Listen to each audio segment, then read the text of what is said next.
Okay buddies, आज हम देखने वाले हैं सीजन 2 का एपिसोड 12। इस एपिसोड का नाम है force without wisdom falls of its on weight. Episode की शुरुआत में हमें दिखाया जाता है कि रुएन अभी भी कार्विजावा को टॉर्चर कर रहा है। रुएन कार्विजावा से कहता है इतना पेन सहने का कोई फायदा नहीं है, वैसे भी तुम्हें बचाने के लिए कोई नहीं आने वाला, मास्टरमाइंड ने तुम्हें छोड़ दिया है। इसके बाद रुएन थोड़ी और फोर्स यूज करने लगता है। रुएन कार्विजावा की कॉलर को पकड़ लेता है और उसे दीवार की तरफ घसीटता है। इतना सब कुछ करने के बाद रुएन कार्विजावा से फिर कहता है, कार्विजावा तुम्हें शिप वाला एग्जाम याद है? तुम्हें याद है कि जब हम शिप वाले एग्जाम में थे और तुम हिराता से मिलने गई थी, लेकिन वहाँ पर मानवे और बाकी लड़कियां आ गई थी। तुम जानती हो ऐसा क्यों हुआ? क्योंकि वो सारी चीजें मास्टरमाइंड ने ही प्लान की थी और ये सब करने के पीछे बस उसका एक ही रीजन था और वो है तुम्हें टूल बनाना। रुएन कहता है तुम खुद ही देखो, वो तुम्हें छोड़कर जा चुका है। अब यहाँ पर इस पॉइंट तक आते आते कार्विजावा थोड़ा डाउट करने लगती है। अब रुएन कहता है कार्विजावा तुम्हें पता है ना कि तुम यहाँ पर बस एक ही बात से निकल सकती हो, तुम बस मुझे नाम बता दो और मैं तुम्हें छोड़ दूंगा। बट अगर तुम मना करती हो तो जो तुम्हारे साथ अभी हो रहा है वो चलता रहेगा। ये बोलने के साथ ही साथ रुएन कार्विजावा के सर के ऊपर पानी भी डालता रहता है। यहाँ पर कार्विजावा रुएन को नाम बताने के बारे में सोचती है, लेकिन वो फाइनली ये डिसाइड करती है कि वो रुएन को नाम नहीं बताएगी। ये सुनकर रुएन को इतना गुस्सा आता है कि रुएन कार्विजावा के बाल को पकड़ लेता है और उसको ऊपर उठाता है। रुएन उसको बोलता है कि मुझे समझ नहीं आ रहा कि तुम उसको क्यों बचाना चाह रही हो। रुएन कार्विजावा के बालों को छोड़ने के बाद कहता है, वाह तुम तो बहुत ज्यादा लॉयल निकली, लेकिन अब याद रखना मैं तुम्हें अभी बर्बाद कर दूंगा। कार्विजावा यहाँ पर ठंड से बहुत ज्यादा कांप रही होती है और कार्विजावा रुएन से कहती है तुम जो करोगे मुझे वो सब एक्सेप्ट है। कार्विजावा यहाँ पर बोलती है मैंने अपनी पूरी जिंदगी कुछ भी नहीं करा, लेकिन कियोटाका के साथ टीम के अंदर काम करने में मुझे मजा आ रहा था, इसीलिए मुझे किसी भी बात का रिग्रेट नहीं है। लेकिन अभी भी मुझे कहीं ना कहीं मन ही मन लगता है कि वो मुझे बचाने आएगा। एंड वो यहाँ पर ये कह के बेहोश हो जाती है, bye bye my fake self. अगला सीन होता है कैरियोके का, जहाँ पर आयनाकोजी ग्रुप आ जाता है। लेकिन आयनाकोजी को देखने के बाद साकुरा बोलती है क्या हो गया कियोटाका? आयनाकोजी बोलता है सॉरी मैं तुम सबको अभी ज्वाइन नहीं कर सकता। जिस पर मियाके उससे पूछता है क्यों, क्या हुआ? आयनाकोजी कहता है कि वो रात भर जग के पढ़ रहा था, इसलिए अब उसको नींद आ रही है। एंड ये कहकर आयनाकोजी वहाँ से चले जाता है। अगला सीन क्लास डी का होता है, जहाँ पर आयनाकोजी मिस साई से मिलता है। आयनाकोजी मिस साई को बोलता है मैम मैं आपको एक इंपॉर्टेंट इन्फॉर्मेशन देना चाहता हूँ। आज जो हो रहा है अगर हमने उसको नहीं रोका तो क्लास डी कभी भी फ्यूचर में एडवांस नहीं कर पाएगी। मिस साई बोलती है क्यों, तुम्हें ऐसा क्यों लगता है? मुझे ऐसा लगता है कि आज रुएन ने कार्विजावा को बुलाया है और हो सकता है कि रुएन आज उसके साथ कुछ ऐसा कर दे जिससे कार्विजावा हमेशा के लिए स्कूल छोड़ के चली जाए। और अगर ऐसा होगा तो ऑब्वियस सी बात है क्लास डी कभी भी क्लास ए नहीं बन पाएगी। इस पर मिस साई कहती है मैं जानती हूँ कि तुम मुझसे ये बात कहना चाह रहे हो कि मैं कार्विजावा को बचाऊं, लेकिन तुम मुझसे कुछ ज्यादा ही एक्सपेक्ट कर रहे हो। टीचर्स बिना किसी वैलिड रीजन के स्टूडेंट्स के बीच के मामलों में नहीं पढ़ सकते। आयनाकोजी कहता है कि आपको सच में इन सब चीजों से बाहर रहना है। इस पर मिस साई कहती है आखिर तुम्हारे कहने का मतलब क्या है? बट आयनाकोजी यहाँ से ये कह के निकल जाता है कि मैम मैंने आपसे अभी तक किसी भी चीज की मदद नहीं मांगी। अगला सीन होता है क्लास के बाहर का, जहाँ पर उसे होरिकिता मानाबू मिलता है। मिस साई आयनाकोजी को कहती है ये यहाँ पर क्या कर रहा है, अब तुम इसकी मदद लेने वाले हो? जिस पर मानाबू बोलता है नहीं ऐसा कुछ भी नहीं है, आयनाकोजी ने बस मेरी एक चीज में मदद मांगी है। आयनाकोजी जो भी करेगा उसके बाद जो होगा वो सब मैं संभालूंगा। एंड यहाँ पर मानाबू संभाल लेगा कि जो भी हुआ था वो सब कुछ क्लास सी ने स्टार्ट किया था, मगर इसके बदले में आयनाकोजी को मानाबू की बहन सुजुने को स्टूडेंट काउंसिल के अंदर एंट्री दिलवानी होगी। एंड ये सब बातें करने के बाद आयनाकोजी वहाँ से चले जाता है। आयनाकोजी वहाँ से जा ही रहा होता है कि तभी मिस साई कहती है आखिर तुम क्या करने की सोच रहे हो? बट इस पर मानाबू कहता है वो इन सभी चीजों को खत्म करने वाला है। अगला सीन वहाँ का होता है जहाँ एल्बर्ट खड़ा है। जैसे ही वो आयनाकोजी को वहाँ पर आते हुए देखता है तभी वो फोन निकालता है, मगर आयनाकोजी कहता है टेंशन मत लो, मैं वही हूँ जिसका तुम्हारे बॉस को इंतजार है। एंड ये बात सुनने के बाद वो आयनाकोजी को रुएन के पास ले जाता है। आयनाकोजी जैसे अंदर पहुंचता है सब उसको देखकर शॉक हो जाते हैं, मगर आयनाकोजी कार्विजावा को कहता है सॉरी मैं लेट हो गया। यहाँ पर कार्विजावा आयनाकोजी से कांपते हुए पूछती है तुम यहाँ पर क्यों आए हो? इस पर आयनाकोजी कहता है मैंने तुमसे एक प्रॉमिस किया था, तुम किसी भी मुसीबत में क्यों ना हो मैं तुम्हें बचाने जरूर आऊंगा। एक्चुअली बडीज यहाँ पर होता ये है कि कार्विजावा ने रुएन के पास जाने से पहले ही आयनाकोजी को एक ईमेल कर दिया था, यानी आयनाकोजी यहाँ पर सब कुछ ज्यादा था लेकिन वो तब भी लेट पहुंचा। एंड ऐसा क्यों है ये तुम्हें अगले एपिसोड में पता चलेगा। खैर एनीवेज, ईमेल दिखाने के बाद आयनाकोजी रुएन को कहता है मैं वही हूँ रुएन जिसे तुम ढूंढ रहे हो। ये सुनने के बाद इबुकी उससे कहती है तुम जैसा बेवकूफ स्टूडेंट मास्टरमाइंड हो ही नहीं सकता, क्योंकि आइलैंड वाले एग्जाम में भी तुम्हें मेरे ऊपर शक नहीं हुआ बेवकूफ। जिस पर आयनाकोजी कहता है कि आइलैंड वाले एग्जाम में तुम्हारा कैमरा खराब हो गया था ना, वो मैंने ही किया था। ये सारी बात सुन के रुएन कार्विजावा के बाल पकड़ता है और फिर से उसको उठाता है और उसको कहता है इसको देख के तो तुम्हारा डर ही खत्म हो गया कार्विजावा।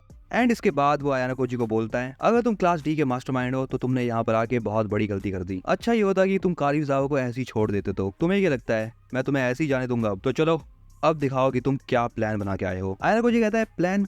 कैसा प्लान? मैं कोई प्लान बना के नहीं आया, मैं तो बस यहाँ पर कारुइजावा को लेने आया हूँ। साथ ही साथ ये देखने के बाद एल्बर्ट और इशिज़ाकी आगे बढ़ते हैं, जिसे देखकर कारुइजावा रुएन को रुकने के लिए बोलती है, मगर रुएन उसकी बात नहीं मानता और उसके पेट पर लात मारता है। रुएन आयानागोजी को बोलता है, वायलेंस इस दुनिया की सबसे पावरफुल चीज है और मैं तुम्हें अभी यहीं पर बर्बाद कर दूंगा। आयानागोजी ये देखकर बोलता है, लगता है तुम्हारा मूड बात करने का नहीं अभी। अब रुएन बोलता है, चलो मुझे बताओ आयानागोजी, तुम इस वाली सिचुएशन से कैसे बाहर निकलोगे? जिस पर आयानागोजी रिप्लाई देता है, सिचुएशन में मैं नहीं तुम फंसे हो, तुम खुद ही देख लो, तुम बस 4 लोग हो, जो मुझे रोकने के लिए काफी नहीं है। ये सुनकर रुएन हंसता है और इशिज़ाकी का नाम लेता है। इशिज़ाकी आगे बढ़ते हुए कहता है, देखो आयानागोजी, इसको पर्सनली मत लेना। और जैसे ही वो आयानागोजी के ऊपर अटैक करने की कोशिश करता है, आयानागोजी उसकी ऐसी की तैसी कर देता है। आयानागोजी उसे झुकाता है और लात ही लात मारता है। ये देखने के बाद एल्बर्ट भी आगे बढ़ता है और आयानागोजी के ऊपर पंच करने की कोशिश करता है, लेकिन यहाँ पर आयानागोजी को एक भी पंच नहीं लगता और ऊपर से वो एल्बर्ट को ही 5-6 पंच मार देता है। एंड फाइनली वो एल्बर्ट को 2 लात मारता है, जिसे खाने के बाद एल्बर्ट भी जमीन पर गिर जाता है। अब इसे देखकर रुएन कहता है, जितना मैंने सोचा था तुमने उससे अच्छा करा। इवोकी भी ये चीज देखकर शॉक हो जाती है और वो कहती है, आयानागोजी इतना स्ट्रॉन्ग है। अब इसके बाद इवोकी भी आगे बढ़ती है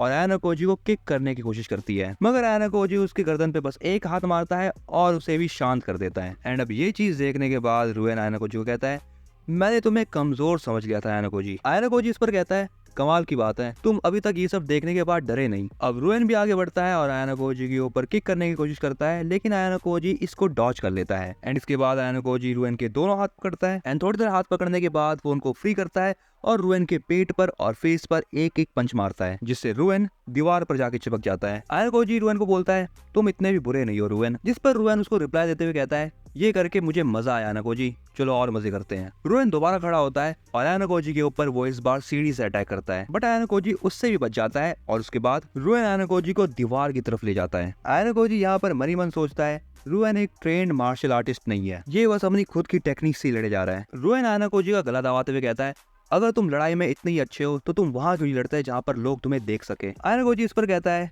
मेरे खुद के कुछ रीजंस हैं। अब यहाँ पर रुएन थोड़ा सा और ज्यादा हार्श होने लगता है आयानागोजी के ऊपर, लेकिन आयानागोजी रुएन के पैर पर हिट करता है और उल्टा उसको ही पकड़ देता है। अब यहाँ पर ये दोनों एक दूसरे के ऊपर पंचेस करने लगते हैं, लेकिन यहाँ पर आयानागोजी रुएन को एक तगड़ा पंच मारता है, जिससे रुएन झुक जाता है। आयानागोजी रुएन को बोलता है, देखो रुएन, मुझे नहीं लगता कि मैं आज हारने वाला हूँ। ये बात सुन के रुएन दोबारा खड़ा होता है और बोलता है, हो सकता है कि तुम आज जीत जाओ, मगर कल का क्या? मैं तुम्हें बर्बाद करने के लिए 24 घंटे और हफ्ते के 7 दिन तैयार रहूंगा। ये कह के रुएन आयानागोजी के फेस के ऊपर एक पंच करने की कोशिश करता है, लेकिन उल्टा वो कोनी खा लेता है। जिसके बाद आयानागोजी रुएन को बोलता है, तुम्हें हारने से डर नहीं लगता? अब यहाँ पर रुएन एक सक्सेसफुल पंच करता है आयानागोजी के ऊपर एंड इसके बाद वो उसको दीवार की तरफ ले जाता है और उसे बोलता है, मुझे डर नहीं लगता क्योंकि मैंने डर को कभी फील ही नहीं करा। अब यहाँ पर रुएन की छोटी सी बैक स्टोरी दिखाई जाती है। यहाँ पर रुएन बच्चा है और एक जगह पर बैठा हुआ है, लेकिन उसके सामने एक सांप मरा हुआ है और उस सांप को रुएन नहीं मारा होता है। एंड तभी से रुएन को ऐसा लगने लगा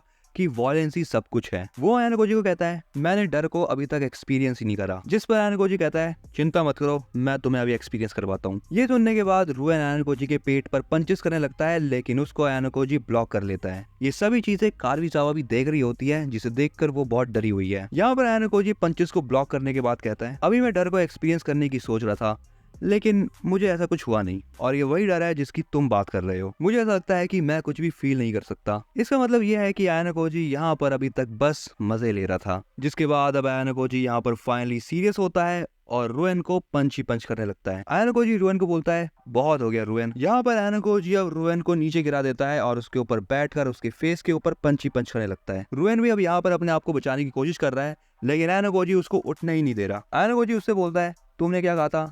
तुम्हें अभी तक डर एक्सपीरियंस नहीं हुआ। बट कमाल की बात यह है कि इतनी सारी मार खाने के बाद रुएन अभी भी हंसे जा रहा है। रुएन उससे बोलता है, देखो दर्द तो हो रहा है, लेकिन अभी तुम चाहे मुझे जितना भी मार लो, तुम कभी ना कभी मुझे आगे मिलने वाले हो। यहाँ पर रुएन बहुत सारी बकलोली कर रहा होता है आयानागोजी के साथ, लेकिन ऐसा लग रहा है कि आयानागोजी को कुछ भी सुनाई नहीं दे रहा और वो बस रुएन के फेस पर पंचेस करे जा रहा है, वो भी बिना कुछ सुने। रुएन आयानागोजी को बोलता है, तुम मुझे शो करो कि तुम कैसा फील कर रहे हो आयानागोजी। क्या अभी तुम्हें गुस्सा आ रहा है या तुम खुश महसूस कर रहे हो? यहाँ पर आयानागोजी ने रुएन को इतना मारा कि रुएन के मुंह से खून निकल चुका है। जिसके बाद आयानागोजी रुक जाता है। आयानागोजी बोलता है, ये तुम क्या बात कर रहे हो, ऐसी चीजों के लिए मैं अपने इमोशन शो नहीं करता। एंड अब यहाँ पर आयनोकोजी एक फाइनल पंच करता है और रुएन को बेहोश कर देता है। आयनोकोजी जाते जाते रुएन से कहता है, देखो अब मुझे लगता है कि तुम्हें भी डर लगता है। ये सब करने के बाद आयनोकोजी कारुइजावा की तरफ जाता है और उसको अपना जैकेट पहना देता है। आयनोकोजी उससे माफी मांगता है और कहता है कि मेरी वजह से तुम्हें इतना सब कुछ सहना पड़ा। कारुइजावा आयनोकोजी को कहती है कि वो थोड़ी नम फील कर रही है ठंड के मारे, जिस पर आयनोकोजी उससे पूछता है, क्या तुम मेरे ऊपर गुस्सा हो? कारुइजावा कहती है, मैं जानती हूँ कि तुम मेरा शुरू से यूज कर रहे थे। आयनोकोजी कहता है,